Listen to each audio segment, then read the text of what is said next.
Hey, everybody, welcome back to Bad Relationship Advice with Damian and Monika. And we're going to continue our series on the path of the organic portal today by talking about probably one of the biggest problems facing society today. Maybe one of the biggest The problems. root of all evil. Right. Maybe one of the biggest problems that's faces human beings since the beginning of time, and that is greed. Now, in the past weeks, we talked about lust, gluttony, envy. These all can be confused with greed, but greed is like it's the big one. I feel like it's the big. Can I say that? What do you think? Is it the You can big say one? that. I think it's definitely what has been making the world go round or go in a certain direction. Right. Let's say. And yeah, I feel like the other ones don't necessarily, selfishness is not necessarily a big player in the other ones that we've talked about, but but greed. greed is like a form of selfishness too, isn't it though? That's what I'm saying. Like the other three that we've done, like lust, envy, and gluttony, I don't feel like selfishness is a integral part of those. It can be part of it, but it's not an integral part, like a definite part of it.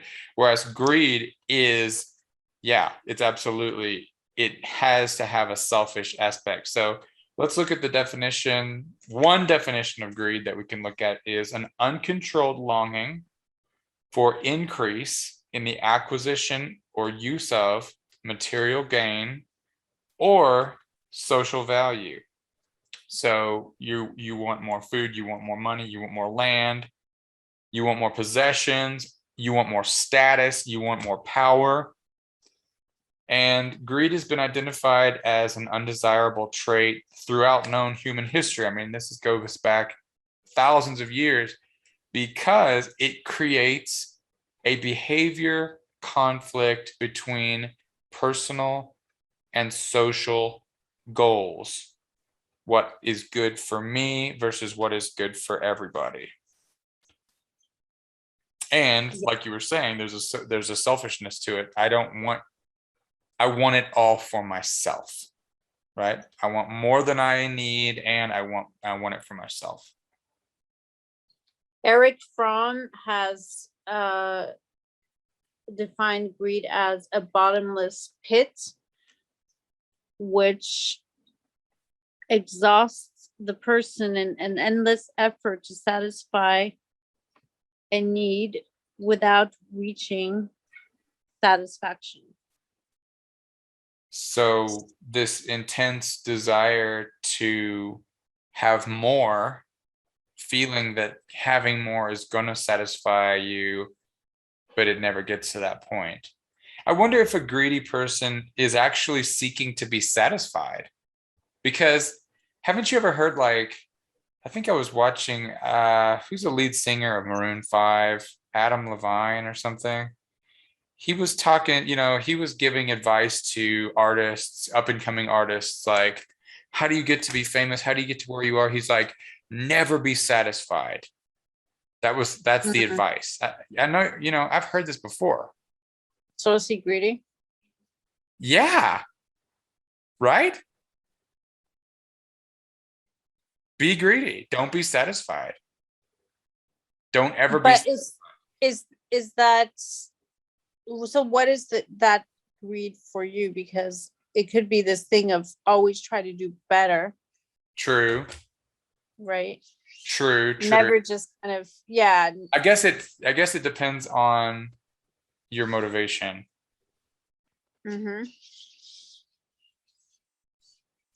I mean, in this way, like you could see it in the sense of, always try to be a better version of yourself, always try to develop your art and so on, and never just kind of stop and say, okay, whatever, I've done it, I'm there. Right. I feel like that would be a healthy way to, and I don't feel like that would necessarily be greedy. So, but the lack of satisfaction, maybe it has to do more with the material possessions, right? Yeah, like what you gain from your art. So, Monica, many of you may not know this, but Monica is a famous painter, and Monica's paintings, they bring in millions of dollars. So if Sure they do. Monica wants to paint, Monica, I shouldn't be speaking for Monica, but I just can't help myself here. She's so modest. Yeah, or honest. Monica's paintings, if Monica is constantly improving upon her painting skills because she knows she can do better, and also because it's like a journey, right? Like as you're developing new skills, you get new ideas, and then you want to paint more, and that's okay. That's good, right? Yeah, because I think it has to do with sort of developing yourself, developing your talents, developing your skills. Yeah, doing the best with what you've got. Uh-huh. Whereas, if one of Monica's many clients is offering her more money, more money, more money, more money to keep painting this one particular kind of painting, they really like the style of it and they like the color palette, and they just keep doing ones like this. If Monica accepts that commission, then what do you think? Are we being greedy at that point? Well, I think it depends. So I think if what I'm accepting is a if I were to really be making millions on my art, then that would be greed because I don't need all of those millions. But if I was, like a just trying to sustain myself and I was a starving artist, then based on my paintings, well then yeah, then it would make sense. Then it's almost like I would treat it as this craft where I am painting in order to get some income, some revenue in order to sustain myself so I can satisfy my needs and not my wants. So I think Right, it's important to distinguish between the two. right. Um, I think oftentimes we forget that there's a really big difference between the needs and the wants. And in the Quran, it is quoted, "Do not spend wastefully. Indeed, the wasteful are brothers of the devils." So I think this idea of waste, could be a sort of like a red flag when it comes to, are we being greedy, Right. right? So you're saying if you're experiencing a lot of waste, maybe it is an indicator of greed.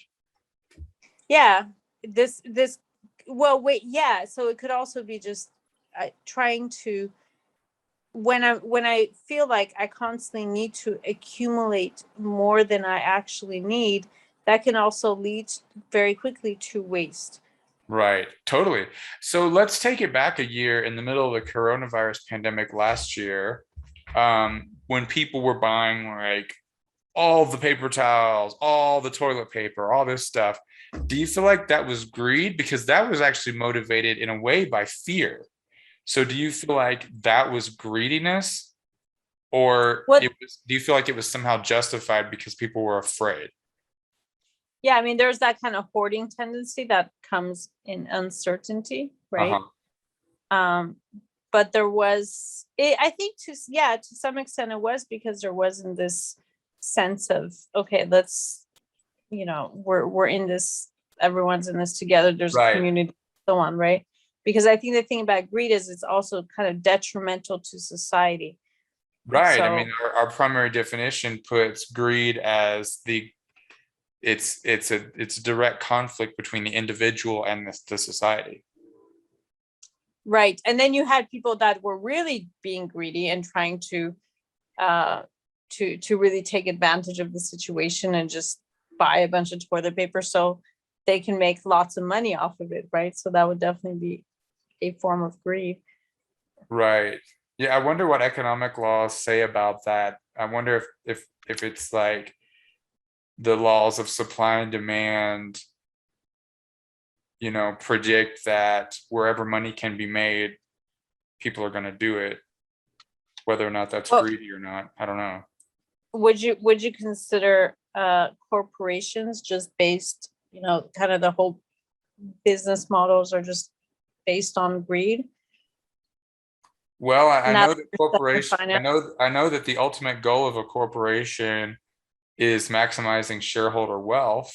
And in fact, if it can be demonstrated that a corporation is not doing that, the shareholders can actually sue the corporation. So is that greed? I don't know enough about the dynamics of that theory, but I do know it's generally agreed that by maximizing shareholder profits,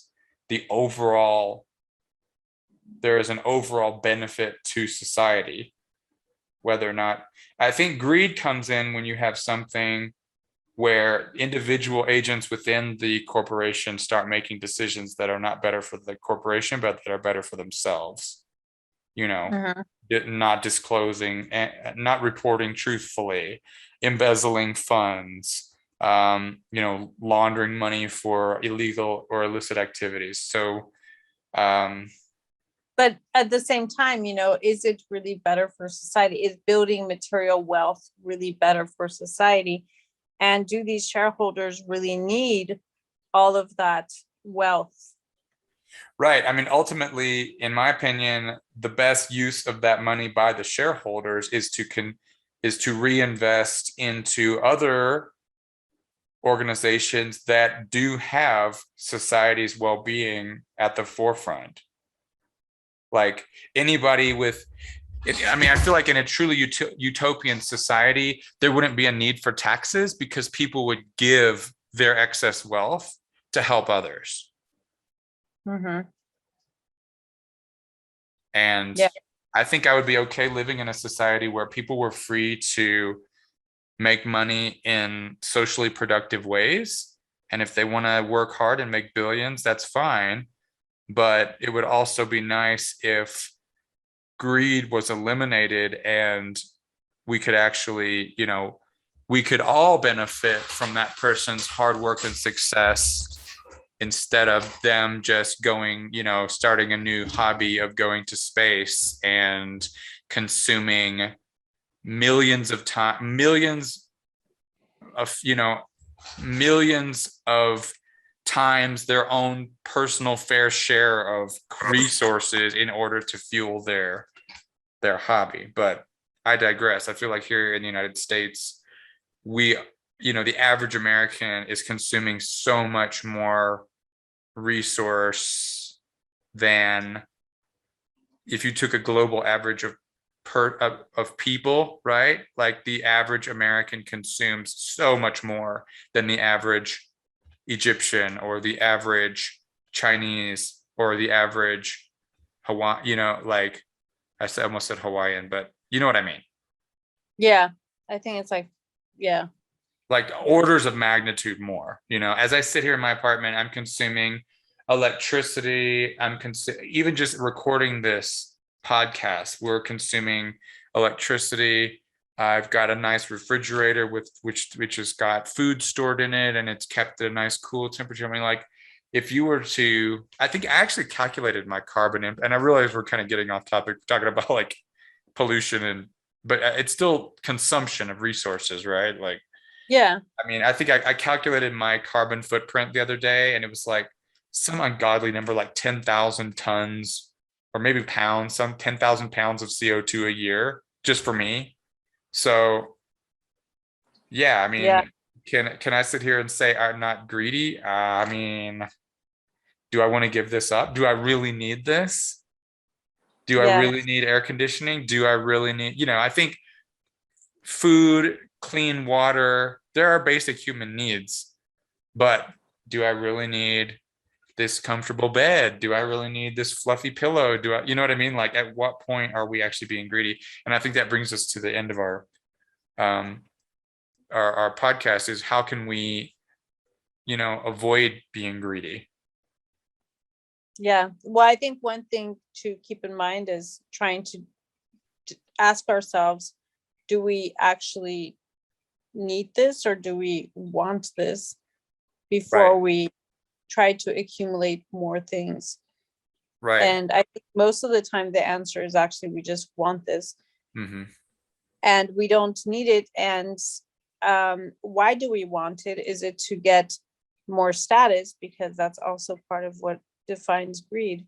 So if I'm going to try to buy these shoes that have this cool label or this purse or whatever that gives me some sort of a status, well then that's great because I may already have pairs of shoes, but Right. I'm trying to kind of become above someone. And the fashion industry is extremely wasteful.